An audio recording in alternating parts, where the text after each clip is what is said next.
Hello, I'm your host, Eric Dierks, and welcome to the IDCTA live stream interview with Buck Davidson. Buck began his career as a fox hunter and timber jockey. Davidson had an impressive history as a young rider, winning the Markham Trophy as the highest placed young rider in the USET Championship 3 times, and was the 1996 Young Rider of the Year. Davidson has tallied up numerous top results throughout his career and represented the U.S. on world stage on several occasions. In 1999, he made his U.S. team debut at the Pan Am American Games with Pajama Game. Davidson competed in his second Pan Am American Games in 2011, riding Absolute Liberty to team gold and team individual bronze medals. With Baltimore Castle RM, Davidson competed in the 2010 and 2014 All-Tech FEI World Equestrian Games for the Land Rover US eventing team. He is also a 3-time USEF CCI 5-star long eventing national champion with Mystic Mike in 2003, My Boy Bobby in 2009, and Baltimore Castle in 2013. In recent years, Davidson and Calero finished 4th in the 2019 Bromont International and 9th in the 2020 Tryon International. Davidson placed 3rd and 5th in 2021 Stableview with Elroy Kobe and Jack My Style. Davidson and his wife Andrea run BDJ Equestrian in both Chesterland Farm in Unionville, Pennsylvania, and Winter in Reddick, Florida, just outside Ocala. Buck and I, we've known each other through the years since young riders. And I have to say, he's probably one of the most personable riders out there, especially with the resume he has behind him, and is always a giving person. Especially when I've had injuries in the past, he was one of the first to call me to help me out. So it gives me a great privilege to introduce Buck Davidson. Hello, Buck. How you doing? Good, man. How are you? Thanks for having me. This is great. I think you're real personable, and I think you're just a real candid person when it comes to honest answers, and just been looking forward to this interview. Well, so have I. Funny seeing you. I haven't seen you for a little while, but I'm not sure which one of us has lost more hair, but either one of Yours us at least stands out more than mine. Yeah, this might be dirt. I'm not sure. Well, Buck, I'd like to start off a little bit with your childhood. Of course, we all know your dad, 2-time world champion. What was it like growing up? And I know you've been involved with other sports as well. So what kind of childhood did you have? Was it first with horses right away? Or? Yeah, it was our family business, right? So I didn't really have a choice. I'm not sure that I really enjoyed it. I saw it as a lot of work and not a whole heck of a lot of fun. Early mornings and late nights, but yeah, I was sort of into what I call quote unquote guy sports. You know, I played ice hockey, I played baseball, I played soccer, I played football. But my passion was ice hockey. But the family business was horses. And so if I didn't ride, I was mowing grass or brushing horses or clipping horses or pulling manes or whatever. But, I sort of did everything in the barn and around the farm, and rode horses I guess when I had to. Yeah. And so with other sports and with your childhood, was there a certain quality that you would say that you've learned early on that you bring on today, that's your strength with everything you do, teaching, riding? Yeah, I think I love the locker room aspect of sports. I loved the camaraderie of a team, and I loved working together and putting the pieces together and leading teams to to whatever level we could do it. And I feel like in my business and my life, I've sort of done that. And we, it is a real team. I have, I'm proud of the people that I coach, that most of them worked for me at one point and now have their own successful businesses and still come back to me, whether it be in the winter or I go do clinics at their place if they're on the West Coast or whatever. And those people that, worked for me and, are now, students and friends, my sponsors have then gone on to be their sponsors. And, we are really, really a team. And, anywhere in the country, there's somebody that has been with me that is, somebody I can call and say, hey, so-and-so is going to school in, in Colorado. And I know who to call, and send them, and they do the same. So, that team aspect is a big thing. And, I really enjoy that on the national team. And,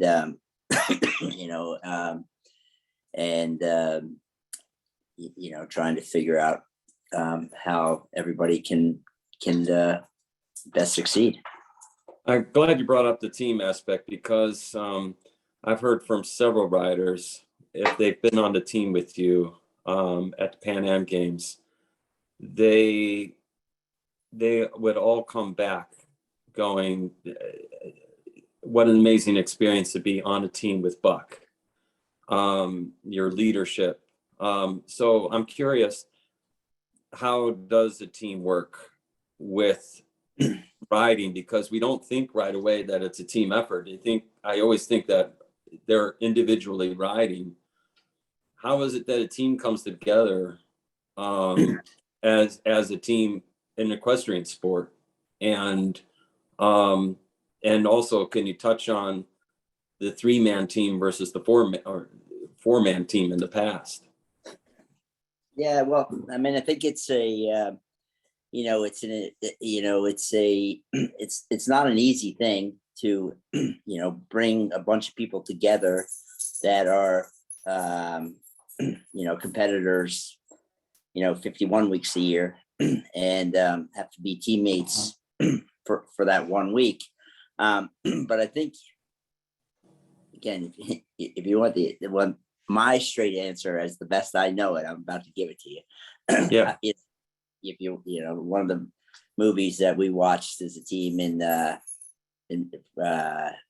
on that Mexico trip was the movie Miracle. And one of the things that stood out to me is that when Herb Brooks and I went to hockey school, and Herb Brooks was one of the coaches. It was at Bob Johnson Hockey School in Colorado, and Mark Johnson, one of the players, was one of the coaches. And so I always followed those guys and all that stuff. And, I brought the team together and we watched that movie before we went into training camp. And that really seemed to bring us together. But one of the things that he said is in that movie is that that teams win, all-star teams don't. And I think where the U.S. has gone off track is they just pick people that are getting, sort of top 10s in Kentucky, or they're trying to pick all-star teams, but they're not picking teams, and they're not picking people that care about their partner or their teammate. They're picking people that are worried about being the highest placed American rather than America being the highest placed. And, when Mark Phillips came to me and asked me about being on the team, quite frankly, I was, I just come back from Kentucky, the World Games, and I was quite frankly, a little bit disgusted with the whole thing. And and Mark asked me if I would do it, and anyway, we worked it out, and I was able to help Mark in leading the team. I think that I probably get too much credit for what happened with that team. I think Mark did an awesome job. We had great leaders in Joni, but what we didn't have is we didn't have a bunch of egos that were worried about being the best American. we had a bunch of young guys. I was the only one that had been on the team before. We had Hannah Supernet, Michael Pollard, Lynn Smansky, Shannon Lilly. Quite frankly, most of those guys I didn't even know.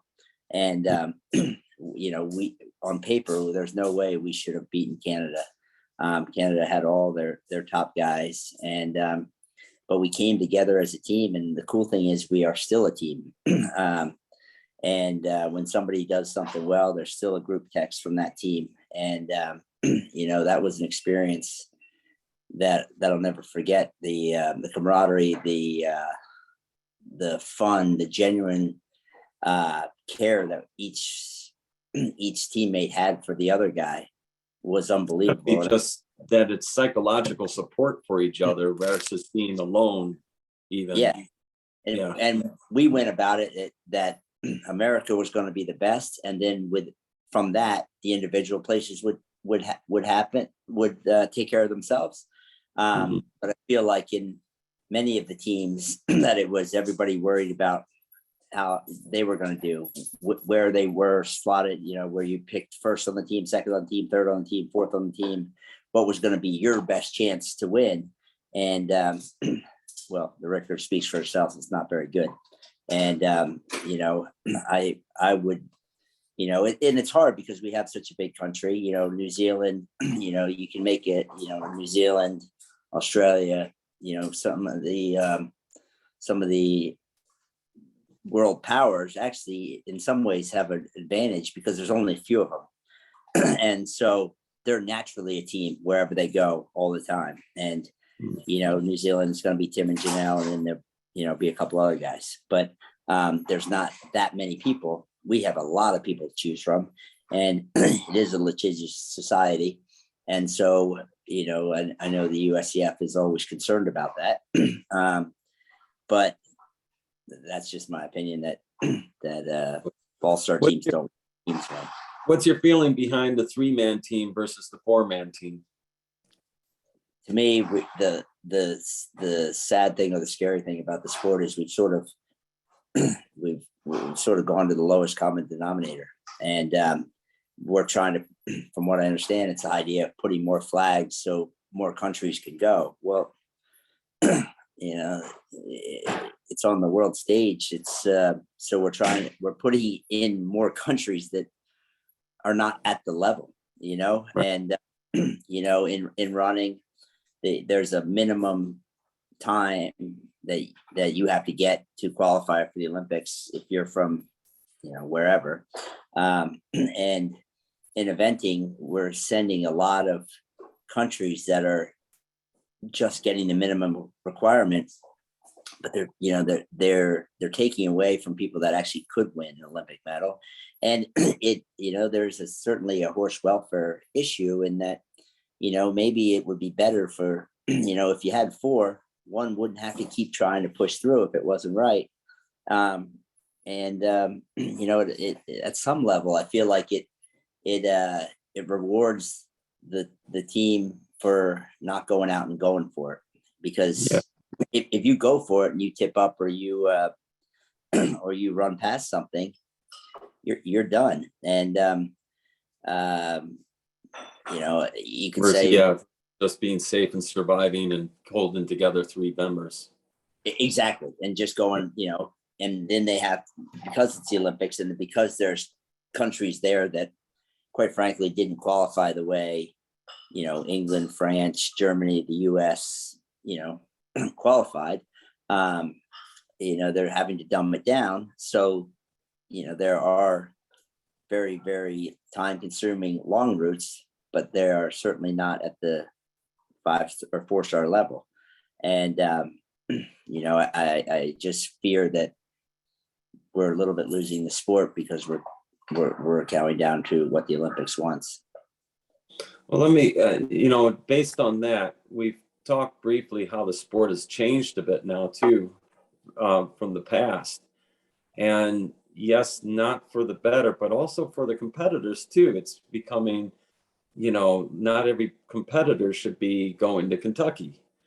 And what are your feelings behind sport today, and how we can keep the integrity of upper level sport and also have amateurs be able to enjoy the sport for what it is too. Yeah, I mean, one of the great things in our sport is that a little kid on her pony can ride against in the same class as somebody that won an Olympic medal, and that is really cool and unique, and will never change about our sport. But the high end, the Kentuckys of the world, the Babingtons, the Burleys, whatever. That's the major leagues, right? That's the big time. And the qualifications are such now that people can end up getting qualified by being, quite frankly, average. And average shouldn't be going to those things. I'm not trying to be rude. And when you and I were kids, we played Little League baseball, and maybe we dreamed of playing in Yankee Stadium, right? But the reality was we probably weren't going to do it. But for some reason in sports or in eventing, and quite frankly, it almost can get worse than show jumping, because they don't have qualifications. If you pay the money, you can go in the Grand Prix. But if you have enough money, you buy a good enough horse and you go to the right places, you can get yourself qualified for Kentucky, or Badminton or whatever. And, it doesn't present a great picture of our sport, because the media, being what it is now, is going to pick out, the bad things, or the things that are going to sell. And that's not a beautiful ride by Michael Young. It's right. Somebody, that maybe shouldn't have been there, crashing at the second fence. And also, even horses too, where you might have a really qualified rider, but not necessarily bringing the most qualified horse to those events as well. Yeah. And there is there's an element, for better or for worse, it has turned into a business, which is, it's been great for me, and provided for my family, and I know yours as well. But I think that back when I was growing up, you didn't have these MERs. You really relied on your coach or your peers to tell you to go to the next step or not to go to the next step. I think, to me, we've done maybe a disservice in that we've made these MERs so clear that if you do 4 clear, you can go to the next level. If you do 4 clear, you can go to the next level. And my whole thing has been that I think they're making a mistake with putting a number on how many events you need to do or how many clears you need to do, because that means you can just try as many as you want. And what you're not doing is practicing and get it right. And the bad publicity can happen from somebody, doing something bad at a little event, trying to get these qualifications. And my feeling has always been that they should do it on a percentage basis. And to me, the percentage number that I came up with is 80%, because right now you can go 4 clear preliminaries, and then you can go 2-star. And if you go, then you can go intermediate, and then you do whatever the qualifications are to go advanced. And if you did 80%, right, you did 4 clear on the bounce, then fine, you're pretty good, go on. If you do in those 4, you have 1 problem, which can happen. We can trip up a step, we can, run out, whatever. So then you have to do a 5th one. If you do 4 out of 5, that's still 80%. And to me, then you're good. But if you, in that 5, now have a second problem, now there is actually a problem, right? One time can be a kind of, but the second one, now you have an issue. So now you actually have to do that 10 events to, and you still got to keep that 80% record up. And and you can't go forward until you do that. What that will do is stop people just going and counting the numbers. It will make you think, am I ready? Am I really prepared?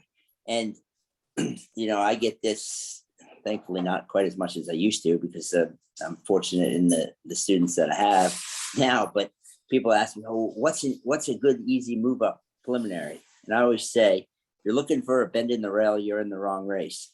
Right? If you're trying to look for an easy preliminary and they have one preliminary jump, then you probably can't do it, and that's not safe. So when you're ready to go preliminary, Don't look for the easy one. Go, and and so again, these are just my ideas, but to me, the percentage thing. And then the next thing I think that is important is going back to the business side of it, is that we're not at the events for 4 days anymore. We're there for 1 day. And, people are riding, not just me, but people are riding 3, 4, 5, 6 horses at a competition. And the events are done in 1 day or 2 days. The courses are getting much more technical. And so I think there should be, personally, I think there should be a rule that there's got to be a bike lane that that people can go around and ride their bikes. And for me, I don't feel like I'm safe or ready to go around a course unless I go around it 3 times. And that doesn't matter if I'm going novice or I'm going advanced. If I haven't gone 3 times around it, and 3 is the number for me. But I know with Echo ratings and all that stuff, they do a lot of statistics on if you have a 95% clear rate cross country, you have like a 1 in 3 million chance of dying. But if you're a 50% or less clear rate cross country, you have a 1 in 19 chance of dying, something like that. It's crazy.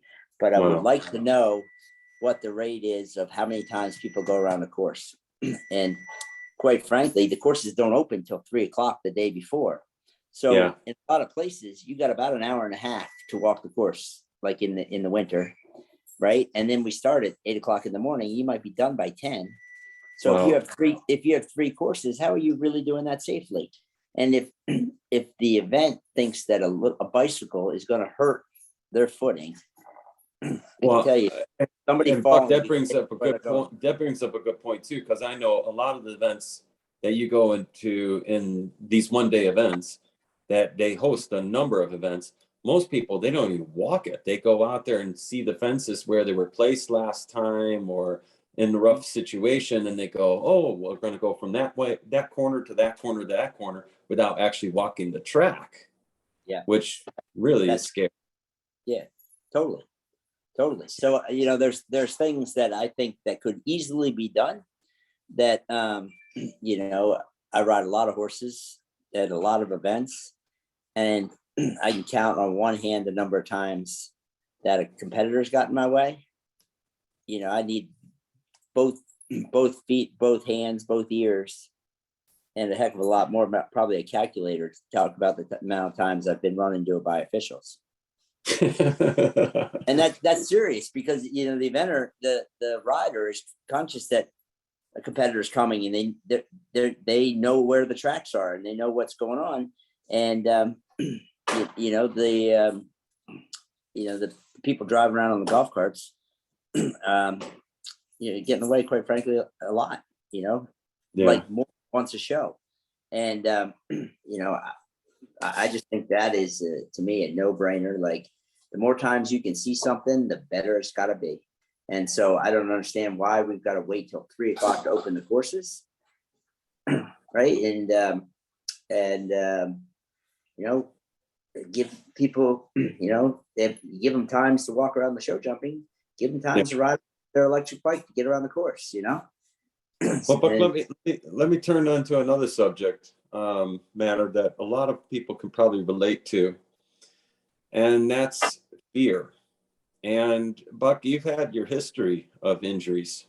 Can you go through first of all, some list of injuries you may have had, and then maybe how you always look, you never look fearful out there. How is there fear? How do you battle it? And first, tell us a little bit of some of your injuries that you've had, because they're not just, oh, I stumped a toe. I mean, there's some major injuries you've had. Yeah, I mean, to be quite honest, I think I'm probably too dumb to be scared. I'm driven by the fear of failure, right? Like yeah, I mean, it's kind of one of those things that kind of comes with the territory. Andrew Nicholson always said, if you're not falling off, you're not trying hard enough. And part of it is making bad decisions. Part of it is being competitive and trying too hard. A certain number of times you play sports, you're going to fall down. So I've I'm not sure who's winning, boy or I, on the surgery front. I think I'm on 19. It's probably a few too many, but in all honesty, I've broken a few things. I've had a few wrecks. But if you think about the amount of horses I ride, and the amount of years I've done it, I've been pretty lucky. It's but it comes down to statistics in the end. I mean, when you ride X amount of horses, you're bound to, X amount of runs around. I mean, you run a lot of horses around. Yeah, and if you go down the ski slope enough times, you're going to fall down, right? That's just the way it is. And but everybody makes a big deal just of the person getting really hurt or the person getting killed. But the reality is, none of us get out of here alive. And so we got to enjoy what we're doing. And, my whole thing has been, how do I deal with it? Right. First of all, I got to know, and it only comes with experience, right? And getting it wrong. But I got to, have my checklist of, am I really ready to go to that next level? Or is this horse ready to do this? Can he and I do it together? And it's not, if the answer is yes, but I have to be at 100% and has to be at 100%, probably we shouldn't be doing it, right? If you're passing that 80% line where you've got to be, better than 80% of his capability or my capability, it's probably not safe. And so, I would practice, however many times I ride at a competition, I practice on those horses every single day, all year long, over lots of cross country fences, lots of show jumps, lots of dressage rings, lots of trotting, lots of cantering, lots of, hours in the saddle, right? 10,000 hour thing. I think I got that. But do you discover a certain limiting factor behind each horse and work on that one thing, or? Yeah, or is it all just repetitive? Well, over time, right, you sort of have a feeling for, I can get on a novice horse now and say, okay, this one, will go to the top. And, and I might get on a novice one that looks on, in the flesh that it's going to, looks like the real deal. And I get on it, this one won't do it. And you can't really quantify it. With experience, you just kind of know. And, I'm not always right, that's for sure. But, I've had plenty that just weren't quite good enough that, in the end, at the end of the day, they were found out, right? As we all are. And, when I'm not quite good enough, I get found out. And, and the reality is, at the end of the day, only one I can control is myself. And the way I look at every single fall that happens to me is, what did I do wrong? And I never put in, I did this, but he could have done that. Nope, that's an excuse, right? Excuses don't work, right? And if you make excuses, you will be scared, right? but if I tip over and or something goes wrong, I blame myself 100%. And if if I think I did everything right and the horse still fell over, well, I made the wrong move because I shouldn't have aimed him at the jump. Right? If I did everything exactly right and he didn't make it, then I made a wrong call in putting him in that class or putting him in that division or aiming him at that fence. So at the end of the day, the beginning, middle, and end is all with me. And if I put him on the floor, it's my fault. And speaking of the numbers you're putting in, what time of day do you start? How many horses do you ride typically a day? When do you end? Tell us about your typical day. Well, there's no such thing as a typical day in my life. Now I have two young girls, a 5-year-old and a 1-year-old, and so I like to do breakfast with them in the morning and that kind of stuff. But I would generally get on my first horse, probably 8:30, and I would ride. It depends on the day. It depends on the lessons, it depends on the time of year, but I would be there all day. That's for sure. I wouldn't leave until it gets dark. And again, I have 2 kids, so I try to get back for dinner and stuff like that. But I would ride, probably I might ride anywhere from 8 to 12 maybe, and I would teach anywhere from, I don't know, 10 to 30 lessons a day. Wow. And in groups or whatever, obviously. But yeah, I mean, this time of year, it's wide open. You're a busy man, Buck. You feel like you're slowing down at all? No, I mean, I think I don't want to. I don't want to ride all the junk I rode, and I'd like to give some of the younger people a chance to do that. You're a little bit more selective now of horses. Yeah, I mean, I'd like to say yes. Again, going back to how smart I am, which is not very. If somebody, I still am honored if somebody wants me to ride their horse, right? And it doesn't matter what level. I'm still like, I still can't believe that somebody would pay me to do this, like that, and so if somebody is willing to put their hard-earned money in and belief into me, like, I'm going to try. And I don't want to ride 15 horses in one day anymore. I did that a few years ago, and So what is your favorite breed of horse? Do you favor thoroughbreds? Do you favor a certain breed? Do you favor a certain horse source? What's your first flavor? There's certainly nothing better than a good old American thoroughbred. Especially at the top level. You get to 8.5 minutes. I just remember Reggie. Like, it didn't matter how slow or how fast I went for the first 8.5 minutes. At 8.5 minutes, he was done. And then 3 minutes he was doing all on heart.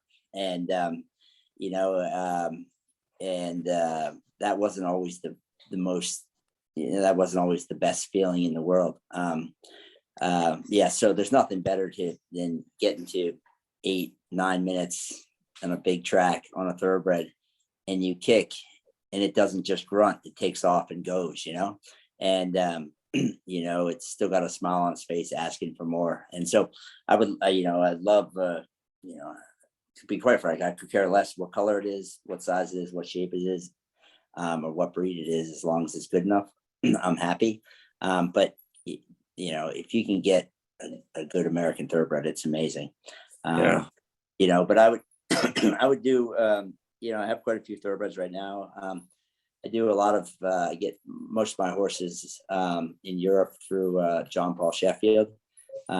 He and I have been great friends, and so he and I work together to get my students horses, and put them on. Like Allie Knowles, for instance, has got probably as good a string as anybody in the world, never mind America. And JP and I put that together, and that's really cool. We've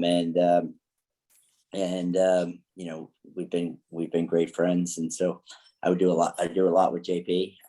But I've gotten a little bit into. I've got a couple of racehorses in. I'm starting to train a few jump steeplechase racehorses, and I love the thoroughbred horse, and Yeah. I think I have a really good one that hopefully go to Kentucky this year called Sorokema. That's an American thoroughbred that hopefully won't be making up the numbers. He could be the real deal.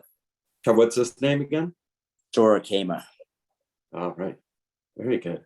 You know, I've had pictures to share, but my computer is not able to share these pictures. And I wanted you to talk a little bit about your favorite horses. Well, I hate to keep them as your favorite because you can't really call your favorite. But Park Trader was one of those horses that I remember you on, and there's all kinds of YouTube videos of that major save you did. If you look up Park Trader and Buck Davidson, you'll see him do an incredible save on the horse. But you remarked to me about him, about how much you've learned on that horse. Can you tell us in detail a little bit about Park Trader and what you've learned on him?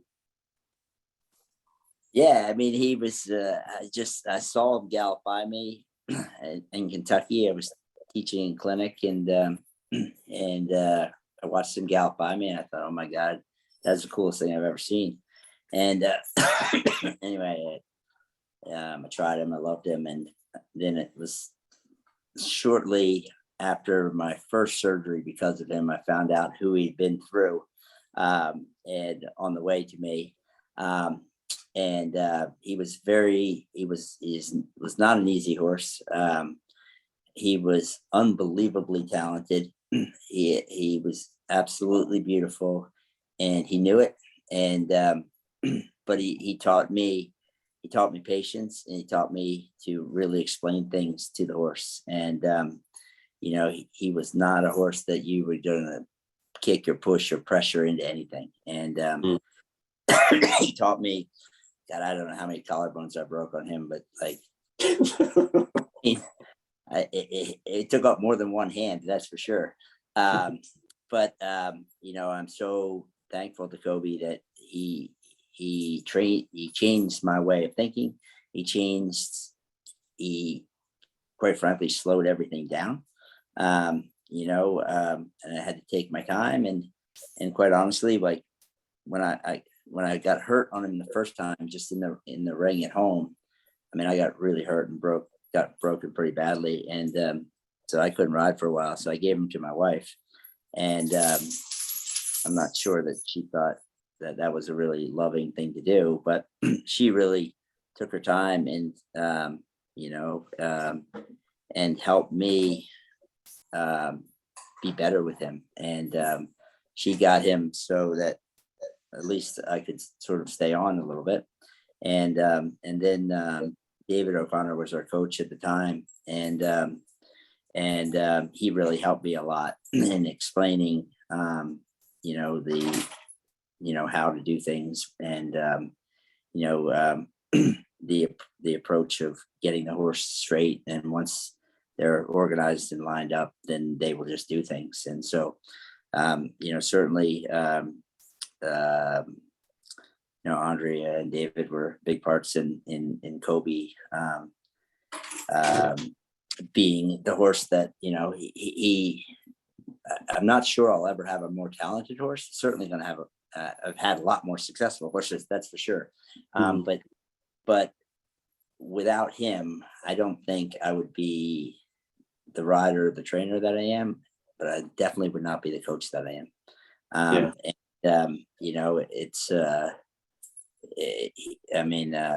I'm so thankful to him. And yes, there's Reggie, and I'm so thankful for him for the wins and for all the It brings up the next horse, Reggie. Yeah. I mean, he's made Hall of Fame. There's even a Briar horse after him now too. Yep. He's got a Briar horse. Yep. He's the all-time winningest horse in America.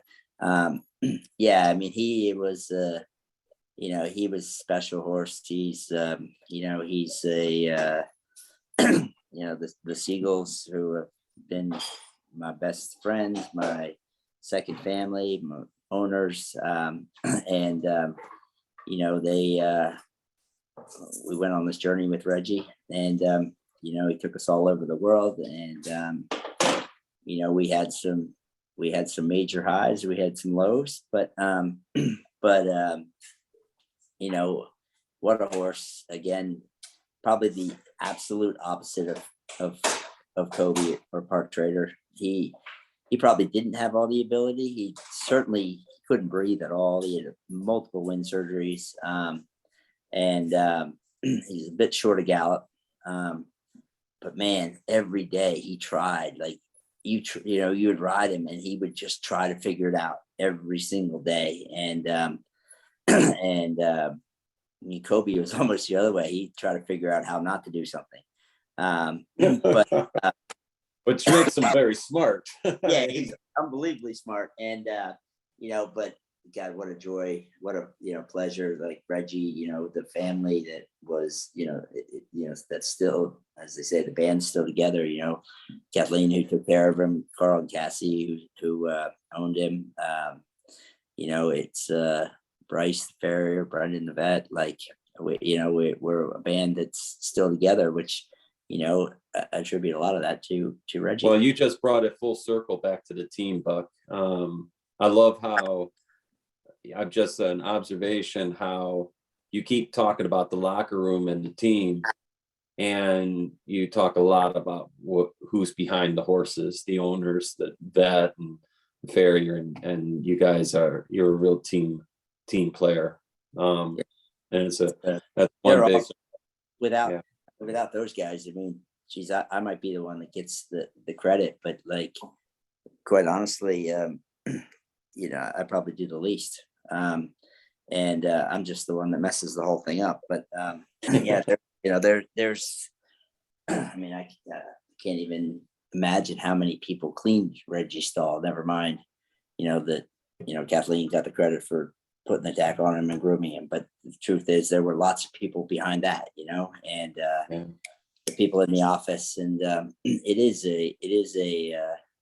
a team, and it's unbelievably satisfying when it goes well, and there's sort of pride around, and then it is it's difficult when it doesn't go that well. And you seem to always make a very even keel, whether you're winning or you have a defeat. You don't seem to be shaken, going too high or too low. I think the appearance level. Yeah, I think that if you ask my wife, she might tell you a different story. Like, she tells me that if I lose, that I'm absolutely miserable, and if I win, that's what I was supposed to do, and that at some level that I'm maybe guilty of that. I know how much it costs to have a horse and enter a horse and compete a horse, and people work really hard to give me the opportunity to ride these horses, and I really, really take it hard when I don't do as well as I think I should. Sometimes, I think I did a good dressage test and I didn't get a great score. I can live with that, because there are plenty of times where I do a bad dressage test and I get a good score. And I would try to be pretty honest with myself and with the owners that, look, it sucked, but somehow we got a good score. But I would be really irritated with myself if I, have a rail down when I shouldn't have, or, I have a time fault when I shouldn't have, or, I run out when I shouldn't have, or anything like that. And I would be pretty, maybe not that much fun if Can I ask you, do you do anything besides riding that you feel like you learn the most about yourself? Like outside of riding, is there any other activities you do to help mentally prepare for and help you out, and or just that you find out more about yourself? Yeah, I mean, I like to play golf. You know, And to me, the parallels of riding and golf are unbelievable. I mean, it is exactly the same sport. Sometimes the harder you try, the worse it gets. And as Mhm. soon as you start to question yourself, it seems to go downhill fast in both Almost games. the unsolvable puzzle. What's that? It's the unsolvable puzzle. Totally, totally. And you're not in control of your score. Sometimes you can play great in golf and not score well. Sometimes you can play terrible in golf and score well. And it's same with riding. Sometimes you think, that you did the best you look, maybe you did the best you possibly could do, but maybe somebody's better, Yeah. but you're at the end of the day, you're competing against yourself and yourself only, and what you and your horse can do. And you know, I try to keep things as real as possible. And, I just tell myself it's one person's opinion on one day is your dressage score, Yeah. and they don't know where you came from or where you're going. And, and you have to know what you want, what your expectations are, and then be real with yourself. Yeah. Did my horse go the way I wanted to go? Because maybe you were trying to put him in a training level frame, but you were going advanced. And if you did a training level frame and you went advanced, you didn't get a good score, you might have actually won the event in your mind, you know? And so, I would try to really concentrate on kind of where I want the horse to end up at the end of the season, or at the end of the, the spring season, or the fall season, or the year, whatever. And, I would try to say, okay, tell the owners I'm going to go slow here. I'm just going to do a ordinary medium quiet dressage test, like in say a stretching frame. At the first event, I might have 15 time faults, and we're probably not going to be inside the top 10. And but then, as the season progresses, where I build up to, I really want to be competitive at this one. And as long as the horse is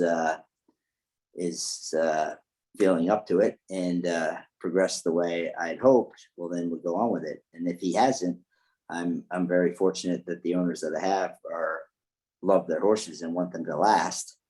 And if I planned on going fast and being competitive, and I butchered 2 flying changes in the dressage, that's probably not a lot of point in going flat out around the cross country to be, ninth.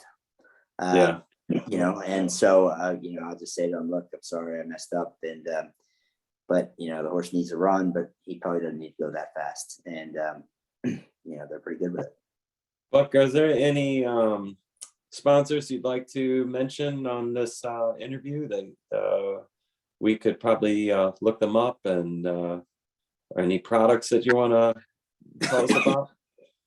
Well, I've been fortunate to be with some amazing companies for a long time, sponsored by Amerigo Saddles, Vespucci Bridles, all through World Equestrian Brands.